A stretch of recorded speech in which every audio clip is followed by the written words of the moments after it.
Set Phasers, a highly illogical Star Trek podcast.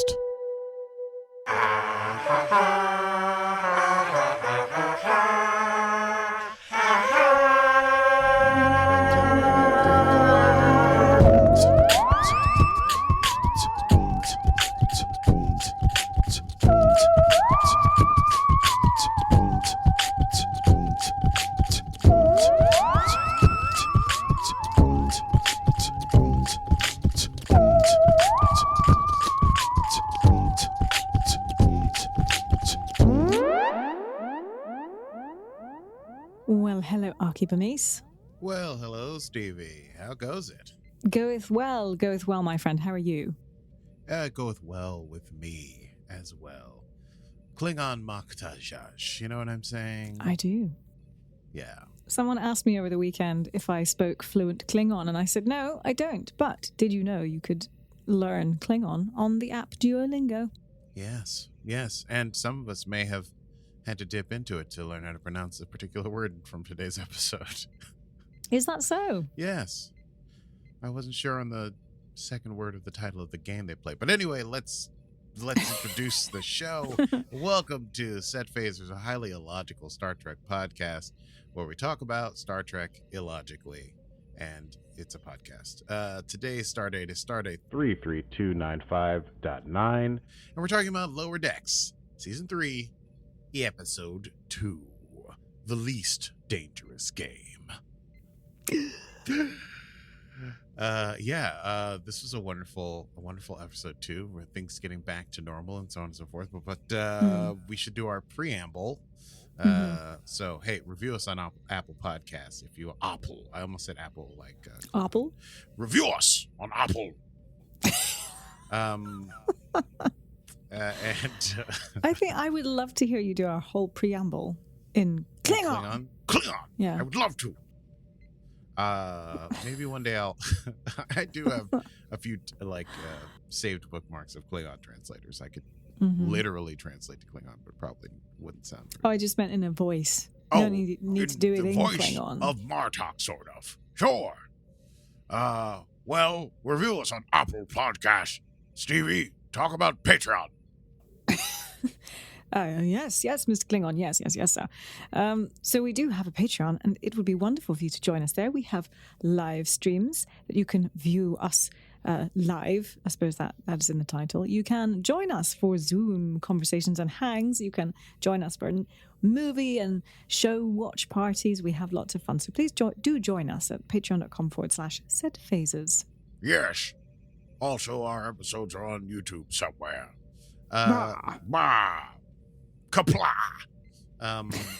Let's see. Remember Kapla Corner? Yes. I've traded in my Kapla Corners for hot takes and tinfoil time, but maybe I'll get upset again one day. Let's just run down this episode, I guess. Let's do it. It's time to run it down. Can you run it down for me? Tell me what just happened. Can you run it down for me? Okay, so the least dangerous game. It starts with the Lower Decks crew playing a little tabletop game with a video component recorded by the aforementioned Martok, Chancellor of the Klingon Empire. And it's basically, if you're a big nerd like me, you know that it's Dungeons and Dragons. There's dice, there's cards, and there's a table, and they're holding weapons. I think Boimler's wearing like a Klingon wig, and they have tiny batleths and blood daggers. Anyway, the game is called Batleths and Bichnush. Thank you. Well done. Thank you. You can't find Bichnush, by the way, on a Klingon dictionary. You can find Bich, which means them, and Nush, which I think means sort of like coward or fearful. So Bichnush is like those cowards. Batleths and cowards. Swords and cowards, as opposed to Dungeons and Dragons. Anyway, they're playing the game. It's super fun, kind of goofy. It's a throwback to, I sort of remember, anyway, I don't know. This might be an Easter egg. Yes, you're right. It is an Easter egg. Okay, well then I won't mention. But I may or may not have wanted This something thing, like yes. this about 20 I years didn't ago. even know about it, but anyway, let's carry on. No, You I didn't even know it. about I it? think it must have been an American thing because it would have been on. It had to be. Because the different. Never mind, we'll get to it. Okay. So, Mariner is called away early by Ransom. As we may recall from the last episode, Ransom is now her direct sort of senior officer in charge of her basically whether or not she'll stay in Starfleet, just to straighten up and fly right. And she has a mission in like 2 hours, and he's like, show up an hour early so that you're an hour early. So because if you're later than that, you're late. And Rutherford's on the same mission, but he doesn't have to go early, so she goes away. They continue playing Bathlets and Bichnush, and Rutherford is sort of bemoaning his situation. He's trying to, is always trying to climb the ladder, and he finds out that a different Starfleet person by the name of Vendome has been made captain, got a field promotion, and it's stuck, and now is commanding a ship, and he's wondering what he's done wrong, and he's upset about it. Meanwhile, Mariner and Rutherford later, I suppose, go on this mission to fix these. It's a planet with one of those things where it's like a elevator that goes from the surface into space, called an orbital lift. But Mariner calls it a space elevator, and that's basically what it is. And they are helping the Dulanians, who are a wellness, in air quotes, based society, which everyone knows means they're hot and sexy and just hang out in tropical places. And in a weird reversal, instead of having Chief Billups and Rutherford fix the platforms while the command staff, Ransom and Mariner, go down to the planet to hang out with the locals and, get their freak on, Ransom switches it up. He sends Billups and Rutherford down to the planet. He says he and Mariner can fix the elevator. Mariner's upset about this, but has to follow orders, even though they're super weird. Boimler, having had his discussion with Tendi, realizes like maybe his issue is that he's always trying to climb the social ladder and he doesn't get out and say yes to things more often. And as this is happening, some like sort of strong, square-jawed cadet comes by and asks him if he wants to play spring ball, and he's like, of course not. And then Tendy's like, come on, say yes to things. So he goes, all right, I'll go play spring ball. Then he goes to play, and it's with a bunch of security people and Shax. Boimler plays terribly and screams a lot and gets knocked down. But Shax thanks him and says he did great work, and he's like on spring ball, and Shax is like, no, that terrifying scream was perfect for my Bajoran dirge choir, where they scream and cry. And he says, why don't you come do that? And so Boimler goes and does that, and he's basically having a magical day of yes, where that leads to him sitting for a painting class and into other things.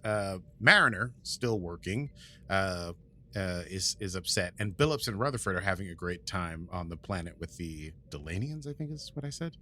Dulanians, where they kiss instead of handshaking, and according to Rutherford, with tongue. Meanwhile, Boimler comes to meet Tony for like Tony. Who's Tony? Comes to meet Tendi for lunch, and it's like, it's been a great day. Even though I have been getting out of my comfort zone, I've been making all these connections. Shax owes me a favor and all this other stuff. He's like, I'm just going to say yes to everything, is what he says. Which, of course, leads directly into tragedy, because he is then, they're both approached by a large, shielded, huge bird-like creature named Cranch, who was supposed to go down to the planet, but because of the lifts are broken, he can't go, and he must hunt. And he says he wants to hunt one of them. And Tendi says, no thanks. And Boimler agrees to be hunted like a complete idiot. So he's going to be hunted by Cranch in exactly 1 hour. Billups and Rutherford down on the surface managed to get into diplomatic trouble because they went into a building where you have to have your navel exposed, or it's an offense to their gods. And Mariner once again questions Rutherford's command decisions, but Rutherford says, hey, just demand to parlay and everything will be fine. Use a strong voice. Just be a commander. Meanwhile, Boimler is on the ship, and he is being literally hunted by this guy Crunch, who's throwing like spears and stuff at him. He's running through the ship. He eventually manages to run into the captain as he's running for safety through a Jeffries tube, and he tells the captain that he's being hunted, and Captain Freeman says, oh, well, not on my ship. And then just as she's about to call it off, he mentions that it's this person named Cranch, who Captain Freeman's like, oh, I had mimosas with him. I had brunch with him earlier. He's super lovely. You can call off the security alert. Good luck. Happy hunting. So Boimler continues to be hunted by Cranch, and it's not going well. And that is that. Meanwhile, Mariner completely runs out of patience with the way things are going, because I think Rutherford and Billups further offend the Dulanians and are being taken to a volcano to speak to their god. Their god is either, it's complicated. They have a god that's like a volcano god, an evil supercomputer, and a weird psychic baby. Those are the gods of this weird planet. Anyway, I love this thing that they did with they did the thing where like every paradise planet has a weird thing. It always, every Star Trek episode that starts off with like, it's just a wonderful place, and then you find out that they're like, they kill everyone under 12. Suck the lives of babies of something like that. Yeah, exactly. That one in Strange New Worlds. Exactly. Yeah. So I thought that was great. They're being dragged away, and Mariner basically is like, I can't do this anymore. I have to go. So she gets into a spacesuit, and she's like, I'm gonna disobey orders, and she leaps off the space platform and jumps down, doing the like base jumping thing that weird Starfleet people seem to love, where you jump from the upper atmosphere free falling into the planet, which makes no sense. But as she gets like halfway down, she gets a call from Ransom, who admits like, hey, you know what, I was really trying to do this thing to teach you about following orders, even though the orders didn't make sense, and I'm starting to worry about Rutherford and Billups, so I think we should go down. He's like, meet me in Section E, and hey, we're gonna have to base jump. And so Mariner stops her descent, climbs back up, has to take like a bunch of stairs, has to strip off the things she has and meet him in the room, pretend that she was just there working on stuff. And of course, she is exhausted by the time that happens, and he's super excited, and he's like, hey, now let's get back to business. And so they both jump down. Mariner's basically asleep the entire trip down because she's so exhausted. They manage to get to the planet and have to enter basically, it's at this point Rutherford and Billups are about to be thrown into the volcano that Ransom sets up and says, I demand parley. Then because they are a wellness culture, they say, why should we listen to you? You're an inferior human being. And of course, Ransom, as we know, is a complete gym rat meathead. So he rips off his shirt and shows his abs, which impresses the three gods. And so he's allowed to parley and save the day. Meanwhile, Boimler, being hunted by Cranch, finds himself back in the game room where they were playing Batlets and Bichnush. And he is inspired by a speech from Martok, tells him to stand up for himself. So he straps on a bunch of gear, and he comes out and he says, now the hunted has become the hunter. And he says, now I shall destroy you. But of course he has nothing to do, and Cranch throws a spear and knocks him to the ground, and he starts bleeding out. And then we find out that Cranch, hey, it's like, we are catch and release culture. So he just takes a photo for his the gram, essentially, and then gives Boimler some notes on being the hunted, namely that the hunted always thinks they're going to become the hunter. It's a tale as old as time. And but he earns the respect of Cranch. So once again, saying yes works out, and Cranch obviously has the ear of Captain Freeman. So afterward, everything, is good. Everyone gets back to the ship. Mariner talks to Ransom. Ransom's like, hey, I'm sorry I made that weird call, but if you ever disrespect my orders, you're out of here on your ass. And she tries to kiss after him, and he's not into it, but then he is into it secretly, because it's weird that Mariner and Ransom are so very similar. Is it weird though? Then they wind up back in the game room of the lower decks crew playing Batlets and Binush again, and Boimler tries to do something confident and daring, and ends up dying immediately. And that is the end of episode 2 of season 3, Star Trek Lower Decks, The Least Dangerous Game. Let's chat about that. I say, darling, let's do a quick chat about that. Yes, let's do. Any thoughts, Stevie? Well, it rather made me smile, because I thought, at the beginning with the Dungeons and Dragons game, I thought, Aki would love this. I did. And I may have watched it 2 times. Yeah, well, that's what we do here. Yeah. I loved it. Very fun. Played into some of the things that, Boimler, like this character development. Is he ever going to get promoted? Yeah. Mariner, quite honestly, is she ever going to get together with Ransom? like this sort of power dynamic that's playing out between them. Mhm. Curious. Let's see. I don't know. There wasn't much for Rutherford and Tendi in this one. Right. Well, Rutherford, But- Tendi is sort of like has her head on straight. That's kind of Tendi's thing. She's giving good advice to everyone. And I feel like Rutherford and his relationship with Billups. What's Billups' first name? It's like not. Oh, I've It's forgotten. Samathan. Because Really? at the point where they're in the volcano, I think he says, Billups is like, "It's been a pleasure serving with you," and Rutherford says something like, "Oh, Samathan, the pleasure was all mine," or something to that effect. Lieutenant Sam Commander Andarithio / Andy Billups. Wow, why did I come up with Samathan? I have no What idea. am I thinking of? Let's see. Played by that comedian person that you like. Full disclosure. Oh yeah, played by gosh, what is his name? What the hell's his name? Yeah, Paul Scheer. Paul Scheer. Yes, of The League. And how did this get made? The podcast about bad movies. Yes, truly, I thought, yeah, the other two don't have like huge development here, but we see what's going on Yeah. with our two mains, and I'm sure we'll get to see more of what's going on with Tendi, who's now like, big time science officer. Totes. Yeah, totes my goats. One curious thing that came up for me was like, because Tendi came out of the shower and she was just standing in a towel giving Boimler advice. I was like, what why? What was I this thought about? it was very funny. I guess when you think about it, you're like, if they're all living in shared quarters, it's like summer camp. Like you get out. guess. They don't have their own sonic showers. They're not command staff. True. No sweet sweets. Because we didn't we have a scene where they were all in their sonic showers or something? I thought It was so. in season 1 or 2. Yeah.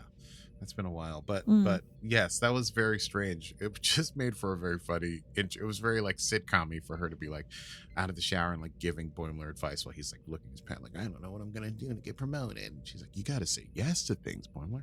That was fun. And yes, very fun. I like I said, I really liked how they, as like a throwaway joke, were like, yes, obviously the Pleasure Planet has evil god or some kind of weird twist to their instead of shaking hands, they like make out, and it's all like everyone's by the pool all the time. But then if you don't show your navel in the sanctuary, you'll be sacrificed to the god. And if you have an outie navel. Your outie navel, yes, indeed. And then, of course, yeah, the idea of like reversing sort of who does what on an away mission is also just a very interesting, not a huge thing here, but it's like that the engineers weren't the ones working against the clock while the command staff were on the ground sort of, interacting diplomatically. It was the other way around. And so Mariner is itching the whole time because she should know how to fix an orbital platform. She's Starfleet. And of course, Billups and Rutherford should know how to diplomatically engage, but people have their talents. And of course, Ransom's beautiful abs save the day. Of course. Okay, it's just so hard for me not to talk about this Easter egg because it's the biggest thing for me. So should we go to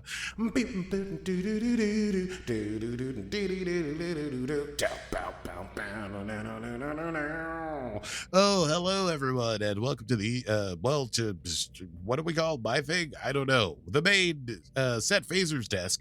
We go directly now to Stevie at the Easter egg desk. Stevie, how are you today?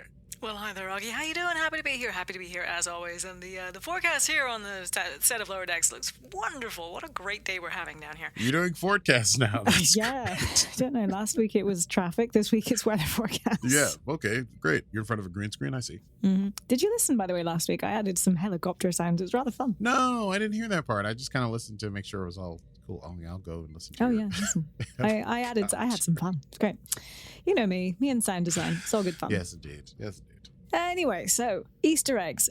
Obviously, the very first one is the interactive Klingon gaming. Batleths and Bich Noch. Is that what you said? Noosh. Bich Noch. A tabletop Klingon role-playing game. But so what you were mentioning was that it was reminiscent of the 1990s VCR game, specifically called Star Trek The Next Generation, a Klingon challenge featuring That's what it was. Gowron. Yes. Actor Robert Riley playing a different Klingon character and Mr. Frakes as Commander Riker. Now, I've never played that game. Well, here's the thing. Neither have I. I just Okay. knew that it existed and wanted it. And it was like an interactive game where you like, it was sort of like board game / Dungeons and Dragons, but you had to have a TV with the VCR so you could play like what they did in the show. Basically, there were like little bits where like, I assume Frakes would come on and be like, Ensign, I need you to get to the whatchamacallit. And then you'd play a little game, and then you get there, and then, Gowron would be there, and he'd be like, hello, I'm Gowron. Yeah. Oh my God, should we get it? It's $25. How would we play it? Does it come with everything? Do you have Well, a not VCR? I don't have a VCR, but we could get a we can't play VCR. it. I mean, if they make a digital, if they make like an MP4 of it, I'm down. Oh, that's a good idea. It's probably really clunky and bad. Oh, But probably. it sounds like super fun. to Huh. me. Okay, well, we'll look into that. Anyway, let's continue. So you never played it. I wonder No, if... interesting. I never got it. Never even got it. But I knew it existed and I wanted it, and I never got it. Because I just don't even know how it would work as a VCR. Like, I completely understand how it would work as a video game. This was like pre that. You had to like play, and then it would be like, Pause. Did you have to fast forward to Pause. certain bits? How did you... That's a great question. I don't know. I think I've played games that were similar, and yeah, you would have had to fast forward, and like if you made this option, you had to fast forward to this part, and they would have like little screens to let you know where you were in the game and stuff. That sounds quite annoying and quite terrible. But if there is a digital version, let's do it. Yeah, extremely cumbersome, I'm sure. In fact, As were I bet you VCRs. someone's created that. Come on, there's technology. Someone will have created it. Of course. An online version. Okay, well, we'll come back to that. So On the Hunt, the game that was conducted by Cranch, now apparently, this is a bit of a joke by Mike McMahon, named as a combination of ketchup and ranch. Great. Don't know why. Don't know why. So while the hunt-based culture was reminiscent of the Hirogen from Star Trek Voyager, Mike McMahon said that the original inspiration for Crunch came from a DS9 episode, Captive Pursuit, Hello. featuring hunters pursuing Tosk, a sentient prey species. So I thought he's really digging into the DS9 stuff this season. We're getting a lot of DS9 preview this season. I don't know why. I don't know why they go to DS9, but I'm curious. Do they think that they've exhausted everything from TNG and No, of course not. But maybe the next season they'll be. Maybe they're just like paying homage. It'll be like Voyager, Hey, and then yeah, maybe there'll fair. be like an Enterprise season or something. Yeah, well, good point. Okay, so Spring Ball. Now, you'll remember that he played, Boimler went and played Spring Ball with Shax. So Spring Ball was a two-person Bajoran game first seen in the DS9 episode For the Cause. However, the game closely resembled handball. The rackets and courts and outfits seen on lower decks more closely resembled racquetball scene played on TNG and DS9, notably in the episode Rivals. Yes. So was that the one with Frakes and his dad? I feel like it was, and I didn't remember that Spring Ball was a DS9 thing. Was a Bajoran thing. I totally remembered the TNG episode of them playing. No. The space dive, of course. Mariner and Ransom took the quick way down, as you mentioned, on the orbital. What was it? The orbital lift. Orbital lift. Orbital lift. How British. And it was very much callback to the 2009 Star Trek movie when Kirk, Sulu, and Olsen dove from a shuttle to the Narada drilling platform. And of course, I think Olsen was the first red shirt who just died. Yeah, he was the red shirt. Done. Oopsies. And then lastly, the most obvious one that I had was they were, when they arrived on the surface of Dulain, Mariner quipped that it was one of those cultures that you run everywhere and kiss hello, right? I keep saying that word, referencing the TNG episode Justice and the Edo who did like to run everywhere. Yes. The one where it was Mr. Crusher, in fact, who nearly ended up being executed for crossing into, I don't know, a garden that changed all of the time. Yeah, exactly. I can't remember. It's describing that very well. Yes. And did you have any more? I did not have any more. I just thought it was, like you say, they're doing a lot of DS9 referencing. We don't see a lot of Martok. I mean, I think we do see Martok a bit in TNG, but he's like the Klingon Empire and Worf and Martok and Gowron feature heavily in like seasons 3 and 4 of Deep Space Nine. So it's nice to see Martok, the Chancellor. Once again, he talks like this. I think you'd make a great Klingon. When we go to Comic-Con next year, Oh my God, I'd love to be Klingon. you could be... Do you want to be Worf? Would you be Worf? No, I'd be someone off the beaten path who's like a little bit less noble. You know, I want to wear the You metal don't like stuff. to be noticed. You don't want to be an Well, officer. You don't want to be captain. You're just like, yeah, I want to be just like some doofus. okay. Well, that's all we'll hear from the set of Lower Decks, and the forecast is looking sunny out here. So, Alki, it is back to you in the studio. Oh, thank you very much. And now we'll go straight ahead to quotable moments. Quotable moments. I didn't have any. I was busy with the Easter eggs. I wrote down quite a few, but on my phone as I was watching them on my iPad as I was waiting to play a wedding yesterday. But here we go. What have we got? Oh, in reference to the Dulanians and Mariner saying it's one of those cultures where they run everywhere and kiss. Ransom says Starfleet isn't all about being fed fruit by erotic aliens with slightly different nose ridges. Sometimes you got to get your hands dirty when you're making your stay on the platform. Martok's speech to Boimler, I don't know, it really appealed to me, in which he says, the hunted... Oh, wait, no, that's the next one. Martok says, the only way you can lose now is by letting your foe define who you are. Never back down. Never cower. Which I very much enjoyed. There was... speaking of Martok, the beginning, which you did, which is unexplained. I'm going to read the whole thing because it's fun and I want to do the Martok voice. It's his thing that he does at the beginning of Batlets and Bichnush. Ah, the blood of my enemies is forever immortalized in my Dachtag. I can still taste their final panicked screams. My death will be ecstasy, a glorious end that will take me straight to Stovokor. I have honored my house, but will you? Love it. I forgot to mention the really funny part.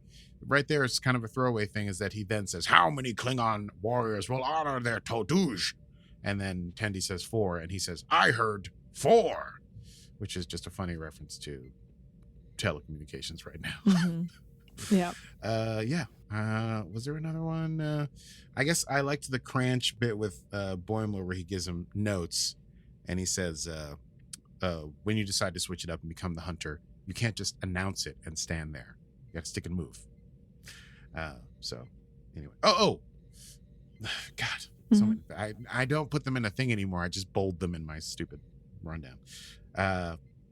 Mariner saying, wow, a psychic baby, evil computer, and a volcano. You guys ever heard of Overkill? Mm-hmm. Anyway, love that. Very good. Yes.